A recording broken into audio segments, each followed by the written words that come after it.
untuk slide ini hanyalah tutorial terkait dengan step response. Kapan kita pakai step response dan kapan hal itu berguna untuk kehidupan nyata ya. Jadi step response itu terutama untuk kita mungkin berbicara terkait order 1 dulu. Order 1 atau first order system.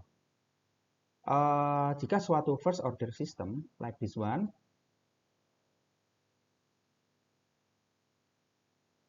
mendapat inputnya adalah input step gitu ya. Step bentuknya seperti ini kalau di lambang di Skylab atau MATLAB. Maka responnya seperti apa? Responnya mesti seperti ini. Mesti itu. Nggak ada osilasi, dia hanya transient aja. Nah, misalkan Anda punya data.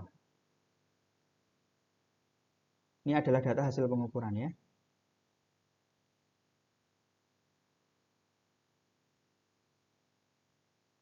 Dimana nanti kalau Anda olah misalnya pakai moving average atau sekedar dibuat garis imajiner, mungkin nanti bentuknya misalnya seperti ini. Nah, ini polanya adalah pola order 1 gitu ya. Ini adalah respon. Nah, misalnya dari data ini Anda mengetahui bahwa untuk mencapai 63% membutuhkan waktu sekitar 10 detik. Maka sebetulnya Anda langsung bisa menggambar paling tidak untuk denominatornya atau denomnya itu Anda sudah bisa menebak persamaan Laplace-nya. Misalnya ini adalah input, ini adalah output. Persamaan Laplace-nya untuk step respon tersebut adalah 10s plus 1. Oke, ini misalnya 1 gitu ya. Misalnya.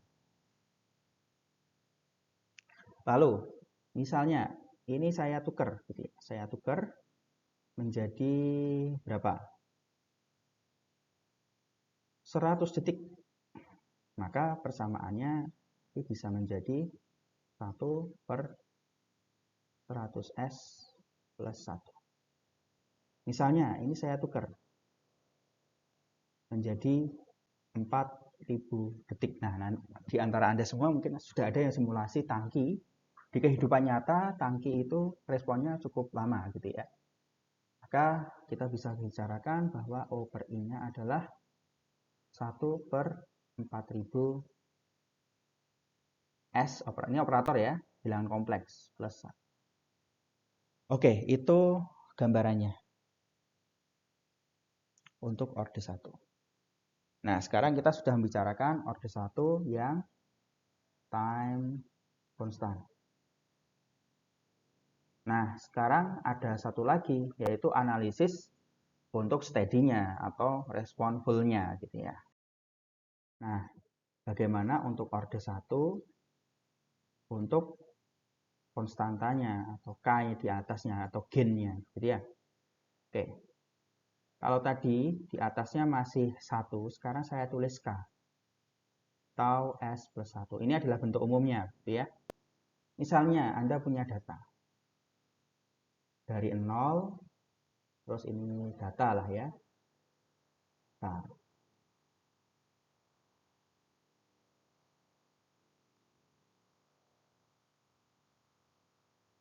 terus Anda mungkin buat garis imajinernya atau mungkin garis dari moving average-nya Anda mendapat pola seperti ini gitu ya. Nah, 0 ini misalnya sampai 20 gitu. Anda sudah tahu ini 63%-nya misalnya, atau kita bisa katakan ini adalah 100%. Ini adalah misalnya 20 detik. Atau kita tulis aja umum, ini adalah suatu time constant. Nah, dari sini 100% ini apa? 100% ini adalah suatu K, gitu ya. Ini adalah K. Ini adalah K.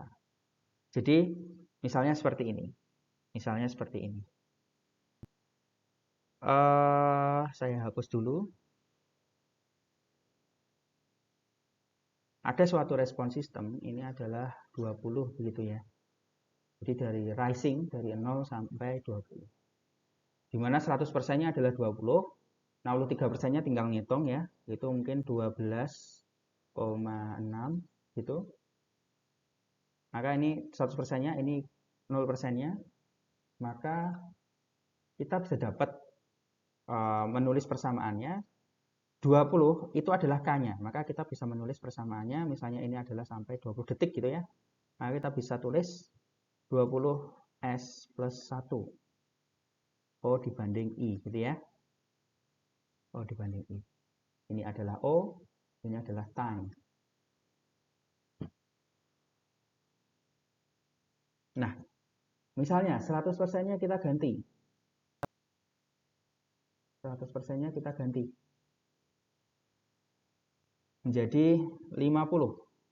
Dari 0 sampai 50. Maka persamaannya, misalnya ini 3O, ini kita ganti menjadi suatu Y gitu ya.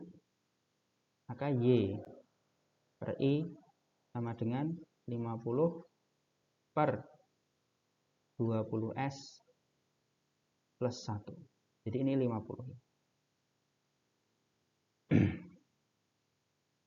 Nah, nanti tentu 63%-nya ini berubah ya, biar nggak mislead. Saya hapus. Nah, bagaimana jika ini adalah startnya bukan 50, bukan 0, tapi 10. Maka gainnya adalah 40. 20S plus 1. Baik, begitu. Kira-kira ini adalah order. Jadi, secara ringkas, jika Anda punya data dari hasil pengukuran, terus Anda bisa mengubahnya menjadi fungsi Laplace. Ini hanya contoh yang mudah, tanpa osilasi, dan hanya order 1. Nah, sekarang saya mencoba intuisi Anda, gitu ya. Misalnya saya punya soal, Y per I sama dengan 20 10S plus 1. Anda bisa menggambar tentu ya. Kira-kira nanti responnya seperti apa, step responnya gitu ya. Step responnya seperti apa. Maka ya kira-kira seperti ini. Dimana nanti steady-nya adalah 20. Ini nanti adalah mungkin 12,6 gitu. Dan ini ketika untuk mencapai 12,6 itu adalah 10 detik. Dan mungkin di sini adalah 50 detik atau 40 detik di sini. Tergantung spek dari Anda set untuk settling time-nya. Gitu. Oke, kita ganti soal. Bisa 30S. Lalu ini 20S plus 1. Kira-kira responnya gimana? Responnya. Ya, nanti maksimalnya, steady-nya itu adalah 30. Settling time-nya itu nanti adalah 20 detik. Nah, maksud saya time constantnya adalah 20 detik. Nah, ya kira-kira seperti ini. Nah, untuk kasus ini bagaimana?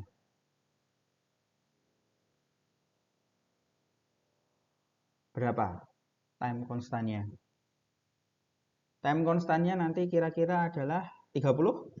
Kan, ini bukan 30. Jadi, ini time constantnya adalah 15. Jadi, Anda harus bisa membawa ke bentuk umum tadi, yang atas dibagi 2, yang bawah dibagi 2 menjadi 20, 15S plus 1. Jadi, ini nanti time constantnya adalah 15. Nanti settling responnya pada angka 20. Baik, itu hanya sekedar intro saja. Bagaimana Anda bisa mengubah dari data ke ini ke fungsi transfer dan sebaliknya. Ya, saya pikir